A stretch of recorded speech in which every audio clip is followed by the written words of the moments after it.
People love to believe they're smarter than the system.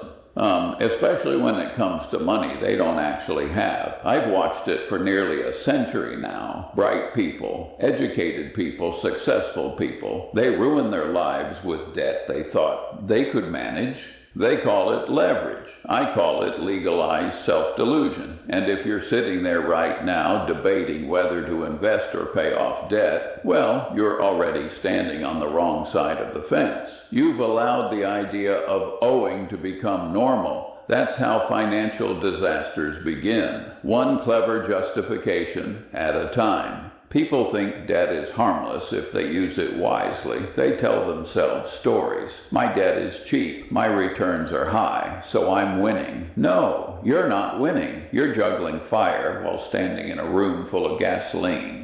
I've never met anyone who went broke without owing someone money first. That's not a coincidence. That's a law of nature. The smartest investors I know don't sleep better because they own great stocks. They sleep better because nobody owns them. You can't build rational wealth with an irrational burden on your back. You can't think long-term when you owe short-term. And you can't call yourself free when someone else controls your next paycheck. Here's what nobody tells you. Debt changes how you think. It forces short-term decisions. It kills patience. And patience, well, patience in investing is oxygen. I've seen people brag about beating the market while carrying high-interest loans. That's like bragging about swimming faster while your pockets are full of rocks. Eventually you sink. When I was young, the Great Depression was fresh in everyone's memory. People understood pain. They feared debt like they feared disease. And that fear kept them alive financially. Today we treat debt like a vitamin.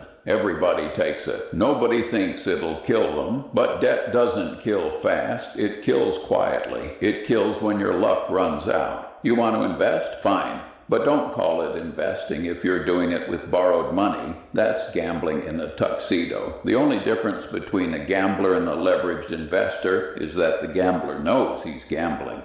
I've seen leverage wipe out people 10 times smarter than you or me. Brains don't protect you from compound stupidity. The math of debt is brutal. It compounds against you with perfect discipline. And compounding, whether it's working for you or against you, never sleeps. I've often said the first rule of compounding is never interrupt it unnecessarily. Well, debt is the interruption. It's a parasite that feeds on your future. People ask me, Charlie, what if my debt is at 3% and I can invest at 7%? Well, genius, what if the 7% disappears? What if your investment drops 40%? What if you lose your job next month? Debt doesn't care about your projections. Debt collects always. It's funny how people overcomplicate this. You don't need a spreadsheet to tell you what's right. You need common sense. If you owe, pay it off. If you're free, stay free. Because freedom compounds better than any stock I've ever owned. In the end, wealth isn't about how much you make. It's about how little you owe.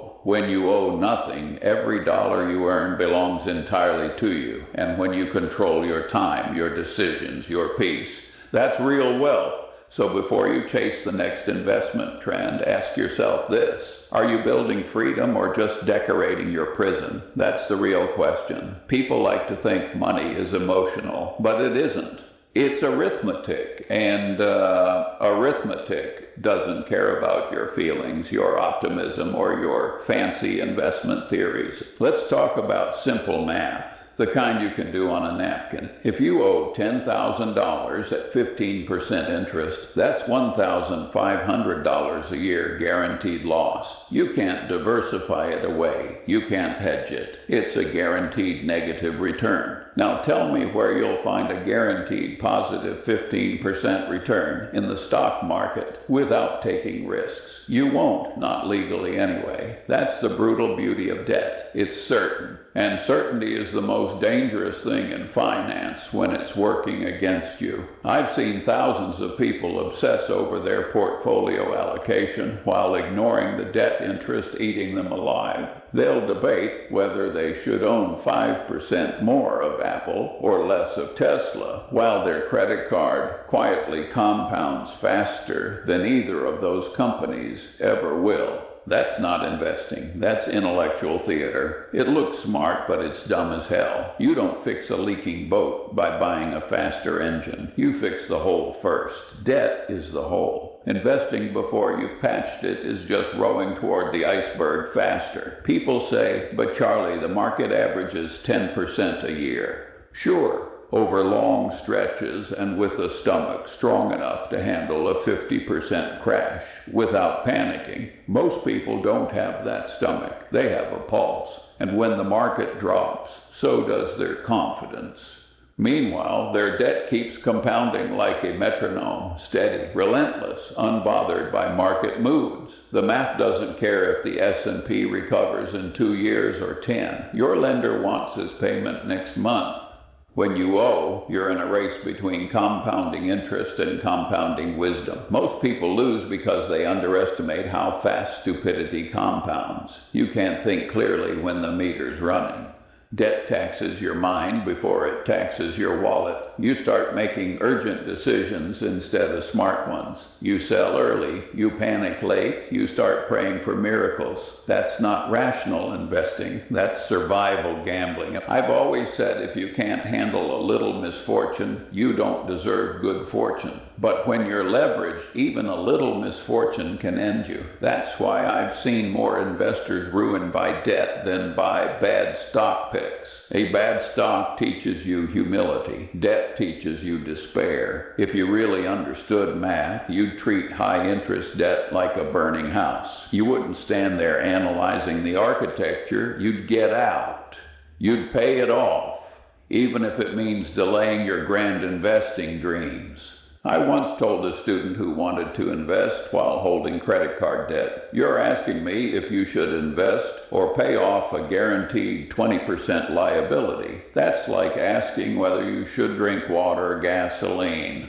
The right answer is obvious. It's just inconvenient. And people don't like inconvenient truths. The truth is, paying off debt is the best risk-free return you'll ever find. It's boring, yes, but so is staying solvent. Everyone wants excitement until excitement sends the margin call. Then they discover boredom is underrated.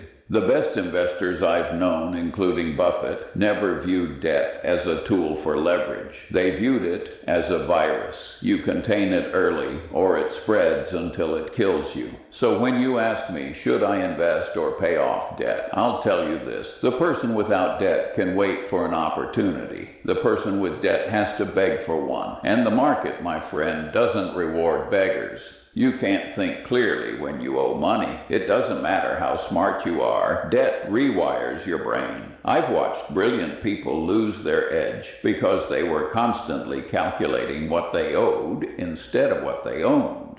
When you owe, your world shrinks. Every decision becomes defensive. You stop thinking about opportunity and start thinking about survival. That's not freedom. That's servitude with Wi-Fi. People like to say debt is a tool. Yes, the same way a chainsaw is a tool. Useful in skilled hands, catastrophic in careless ones. And most people, financially speaking, are careless. There's something deeply corrosive about owing money. It eats at your independence. It changes the way you talk to your boss. It makes you tolerate things you shouldn't. It teaches you to rationalize instead of resist. That's why I've always respected the old-fashioned idea of living within your means. Not because it's virtuous, but because it's practical. You can't build good judgment in a mind that's constantly under pressure. You need mental space to think, and debt rents that space out to someone else. I've seen people make absurd investment decisions just to catch up. They chase speculative stocks. They buy crypto in a panic. They listen to idiots on television shouting about quick returns. And the whole time they tell themselves, I just need one good win. That's not investing, that's desperation with a spreadsheet. The irony is people in debt often work harder than anyone, but their effort compounds for someone else. Their time becomes interest income for the bank. And the bank, as you may have noticed, doesn't get tired. You can't buy peace of mind on credit. You can only rent it briefly before the bill comes due. That's why I never understood the obsession with good debt versus bad debt. They're both dangerous. One kills you slowly, the other quickly. But both keep you from sleeping well at night. You want to build real wealth? Start by removing financial anxiety. That's your foundation. Every dollar of debt you eliminate is one less chain on your mind. And a free mind, well, that's the ultimate compounding machine. When I was a young lawyer, I didn't have much, but I didn't owe anyone either. That made me dangerous in the best way. I could walk away from bad deals. I could say no without fear. That single advantage, independence, was worth more than any leverage ratio. Most people never realize that the true return on paying off debt isn't just financial, it's psychological. It gives you back your optionality. It restores your ability to wait. And patience, as I've said many times, is the rarest form of intelligence in investing. So ask yourself, what's your goal here? To look rich or to be free? Because if you pick the first, the second will never happen. Every generation convinces itself it has reinvented the meaning of debt. They give it fancy names. Good leverage, capital optimization, financial efficiency.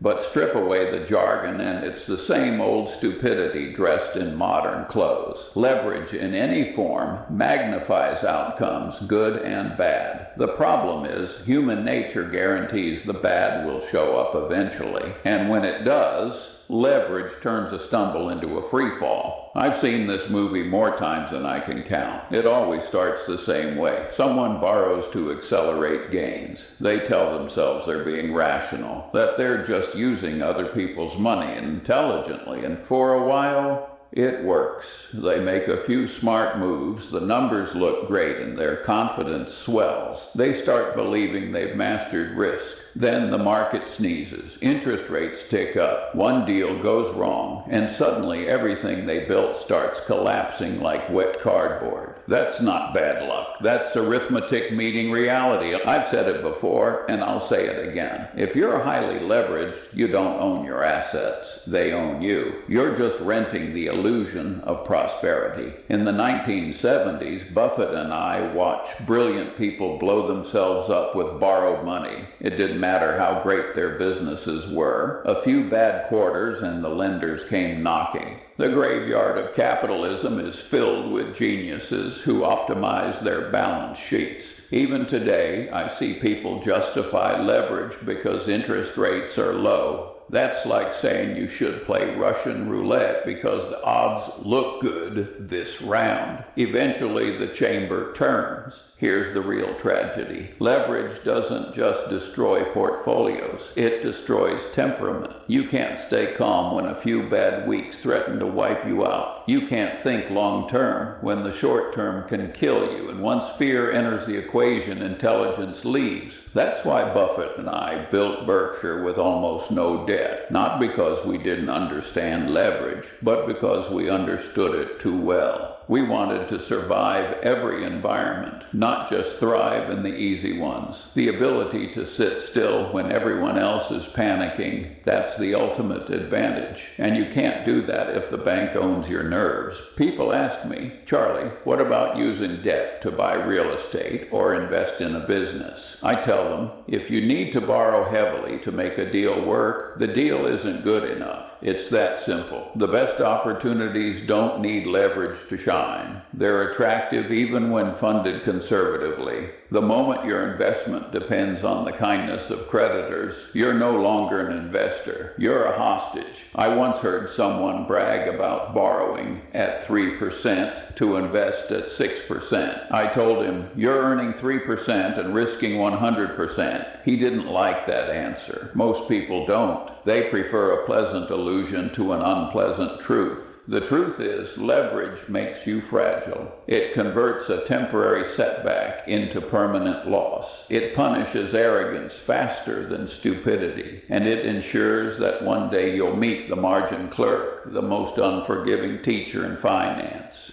If you can't sleep at night, you're over-leveraged. If a market drop ruins your plans, you're over-leveraged. And if you need good luck to stay solvent, you're not an investor. You're a speculator praying for mercy. My advice? Don't play games with borrowed matches. The house always burns faster than you expect. People think the goal is to get rich. It isn't. The real goal is independence. You don't want more money so you can buy more things. You want it so you can stop doing stupid things. And nothing is stupider than trading your freedom for leverage. Debt sells the illusion of progress. It whispers, you can have it now and pay later. But later always comes, and when it does, it collects with interest, both financial and psychological. I've watched people chain themselves to jobs they hate because they need the income. I've seen families delay happiness for decades because they were buried under manageable mortgages. I've seen investors with great judgment make cowardly decisions because their loans dictated their behavior. That's not wealth, that's slavery wearing a necktie. Freedom doesn't come from owning more, it comes from owing less. When you don't owe anyone, you can think clearly. You can say no when everyone else has to say yes. You can ignore the crowd, ignore the panic, ignore the noise, because you're not desperate. People underestimate how powerful that is. Independence is like oxygen. You don't notice it until it's gone. In the 1990s, I watched a generation of investors borrow against their homes to buy tech stocks. They thought they were clever. They called it financial engineering. Then the bubble burst and they discovered a simple truth. You can't eat paper profits when the margin call comes. The irony is, those who avoided leverage looked boring for years until everyone else blew up. Then suddenly boring looked brilliant. That's the story of capitalism in one sentence. I've said this 1,000 times. You don't need to be smarter than everyone. You just need to stay sane longer than everyone. And staying sane is impossible when you're leveraged. People think I'm obsessed with avoiding debt. They're right, I am. Because I've seen what happens when life doesn't go according to plan, and it never does. You lose your job, you get sick, markets crash, and the people who survive aren't the ones with the biggest portfolios. They're the ones with the smallest obligations. That's the paradox of wealth. The freer you are, the richer you feel. And that feeling doesn't come from a brokerage account. It comes from control. Control over your time, your choices, your peace of mind. That's why I tell people the best investment you'll ever make isn't in a stock or a company. It's in buying back your independence, $1 a debt at a time. You can't put a price on sleeping well at night. You can't compound wisdom when you're under pressure. And you can't make rational decisions while someone else has a claim on your future. When you have no debt, you can wait for the right pitch. When you're leveraged, you have to swing at every ball that comes your way. That's the difference between discipline and desperation. So yes, freedom beats leverage every time. It might look slower, it might look less exciting, but it's permanent. And permanence in a world built on volatility is the ultimate competitive edge. You'd think after centuries of financial disasters people would learn. But no, every generation starts fresh with the same delusions. They all believe they've found a smarter way to balance debt and investing. The young ones call it using leverage responsibly. The older ones call it letting my money work for me. And all of them forget that money only works when you're not already chained to it. I've said it before, the human mind is brilliant at self-deception. We rationalize stupidity faster than we correct it. So when people tell themselves, I'll invest while slowly paying off my loans, what they're really saying is, I want to feel rich while still being poor. It's an emotional strategy disguised as financial planning. And emotion is the enemy of rational finance. I remember a young man once asking me, Mr. Munger, shouldn't I invest instead of paying off my student loans? The market always goes up long term. I told him, son, markets go up long term, but you don't live long term. You live month to month,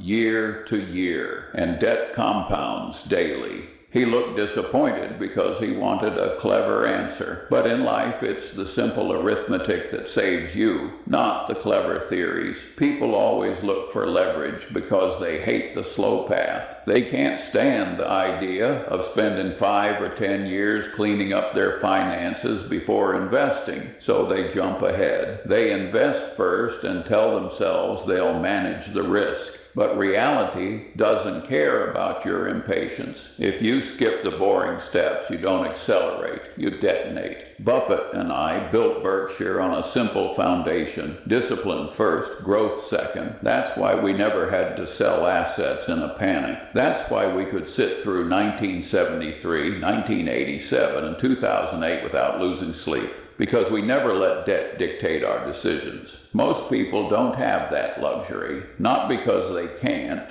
but because they won't. They're addicted to comfort. They can't delay gratification, so they try to engineer it with leverage. They want to look successful today, not be successful tomorrow. I've seen this story end the same way every time. Debt gives you a little boost in the beginning, then slowly eats you alive. It's like sugar, quick energy, long-term decay. And here's the most tragic part. When you live under debt, you lose your tolerance for risk. At the exact moment when opportunity appears, you'll see a market crash, and instead of buying, you'll panic because you need liquidity to survive. The brave become fearful, and the foolish become broke. Debt doesn't just ruin your finances, it ruins your timing. It makes you a slave to volatility. It forces you to react instead of think. I've said many times the best investors in the world don't need constant excitement, they need endurance. But endurance only comes from strength, and you can't be strong when you're leveraged. So yes, most people get this backwards. They think investing will save them from debt. In truth, avoiding debt is what allows you to become a great investor. It's the boring work, saving, living below your means, cutting expenses, that builds the foundation for compounding. But people skip it because it doesn't look glamorous on social media. They want fast results, not permanent results. Well, the world rewards permanence, and the graveyard of finance is full of people who mistook speed for intelligence. So here's my advice. If you ever find yourself bragging about your efficient use of debt, stop. You're one downturn away from humility. Debt doesn't just take your money, it steals your time. And time, as I've said all my life, is the raw material of compounding. You see, compounding only works when you give it decades to do its magic. Debt destroys that timeline. It forces you to focus on the next payment instead of the next decade. That's the part most people miss. They think the cost of debt is just the interest rate. No, the real cost is the distraction. It steals your ability to think long term. It poisons your patience, which is the single most valuable investing trait you can have. When you owe money, your brain becomes a short-term machine. You start thinking in weeks and months instead of years. You can't let investments mature. You can't sit through downturns. You can't stay rational when your lender wants cash,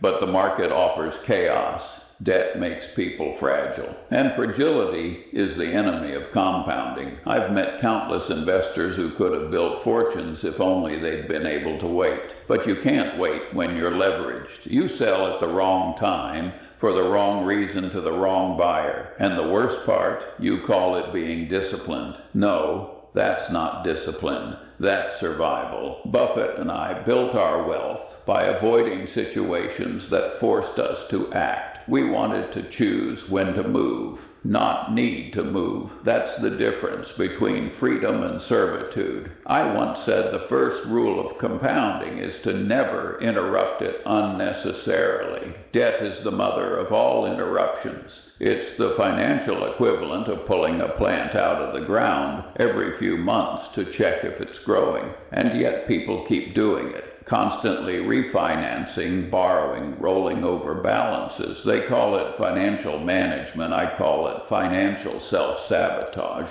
Here's a rule nobody teaches in school. Every dollar you owe is a dollar that can't compound for you. And every year you spend paying down old mistakes is a year stolen from your future freedom. If you start investing at 25 and stay debt-free, time becomes your ally. If you start investing at 35, buried under loans, time becomes your enemy.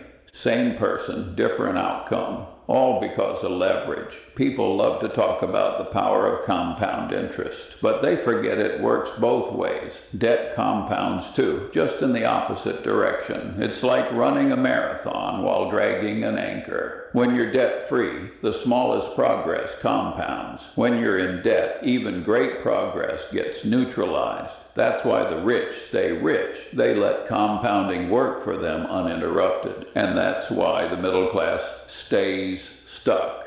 They spend their entire lives compounding for the bank. It's a quiet trap. It doesn't explode like a crisis. It erodes like rust. One late payment, one refinance, one temporary loan, and suddenly you've lost 5 years of compounding power. People think getting rich is about intelligence. No, it's about staying in the game long enough for compounding to work. And debt kicks you out of the game early. So the next time someone brags about how they're leveraging smartly, remember this: you don't beat compounding by being clever, you beat it by being consistent. Debt interrupts consistency, and interruptions over a lifetime cost fortunes.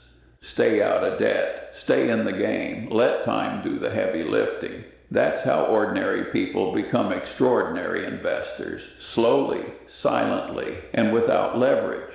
People keep asking the wrong question. They say, "Charlie, should I invest or pay off debt?" As if it's a math problem. It isn't. It's a question of ownership. Who owns your time? Who owns your peace of mind? Who owns the next 10 years of your life? If the answer isn't you, then the debate is already over. I've said it before. The world is full of people who look rich but aren't free. They drive leased cars, live in mortgage houses, and invest borrowed money.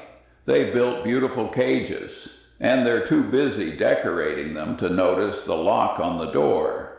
That's the tragedy of modern finance. People mistake activity for progress. They think juggling investments and loans makes them sophisticated. But complexity doesn't make you smart. Simplicity makes you safe. I once knew a man in the 1960s, a lawyer, well-educated, sharp as a tack. He always bragged about how he used smart leverage to invest in properties. He'd lecture everyone on efficient capital allocation.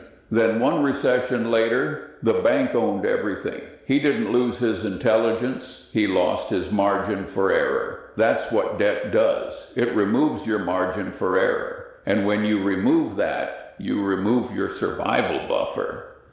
Buffett and I never tried to be the smartest investors. We tried to be the last one standing. That's a much smaller target and a much better one. You see, when you're debt-free, you can afford to wait. When everyone else panics, you can think.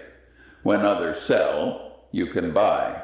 And when opportunity knocks, you can open the door because nobody's holding it shut from the outside. People think financial freedom is a destination. It isn't. It's a condition. And it begins the moment nobody else owns your decisions. The modern investor wants both freedom and leverage, but they're opposites. One gives you control, the other sells it. You can't be half independent any more than you can be half pregnant. You're either free or you're owned.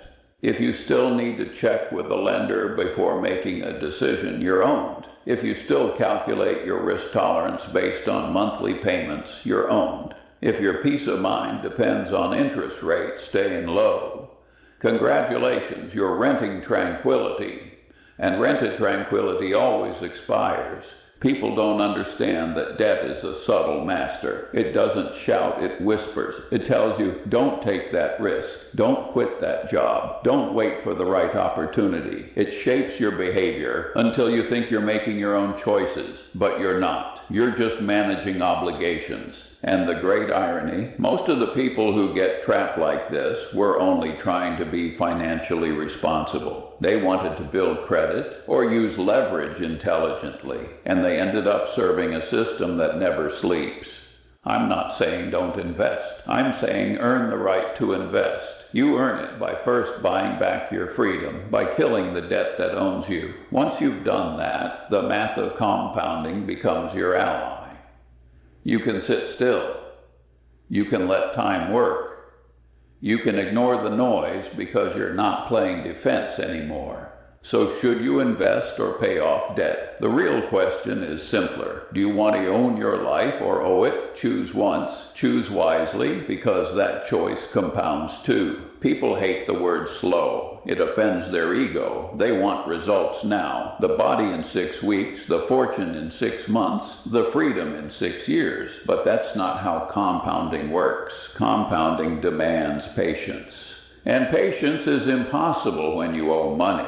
That's why the slow path, the one built on saving, staying debt-free, and investing steadily, looks boring to most people. They don't realize that boredom is the secret ingredient to lasting wealth. When you remove debt from your life, time becomes your partner instead of your predator. You stop racing, you start compounding, and slowly, quietly, the world tilts in your favor. The trouble is nobody brags about slow wealth. It doesn't look impressive. There's no excitement in living below your means or paying off a mortgage early. But there's enormous peace in it. And peace is what allows wisdom to compound. I've seen people chase hot stocks, crypto, fads, housing booms, all fueled by borrowed money. They call it taking advantage of opportunity. I call it taking advantage of delusion, because every cycle ends the same way. The leverage get crushed and the patient get rich. Wealth built slowly doesn't crumble. It survives recessions, inflation, bad presidents, bad luck, because it's not built on momentum, it's built on margin of safety. Buffett and I never got rich fast. We got rich,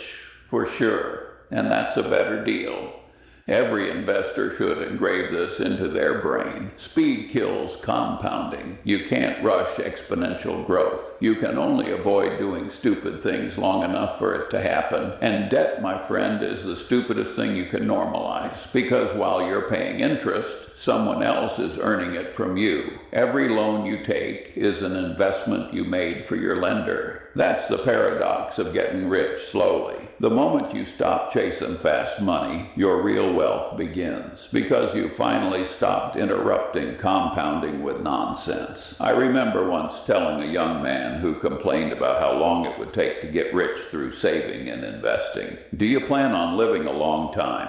He said, "Of course." I said, "Then why not spend it getting rich slowly? It's the only method that actually works. Most people want to sprint through life. I prefer to endure it. The sprinters make noise. The endurers make money."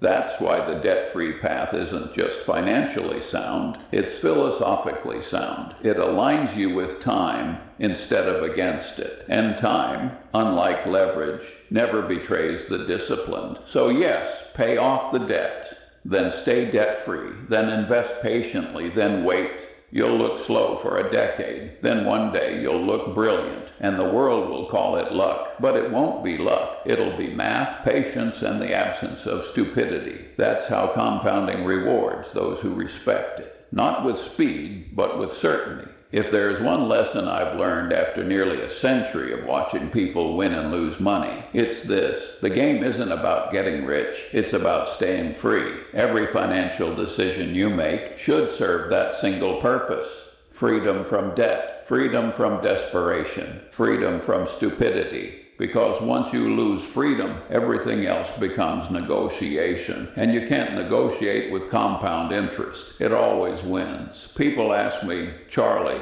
what's the smartest financial move an ordinary person can make?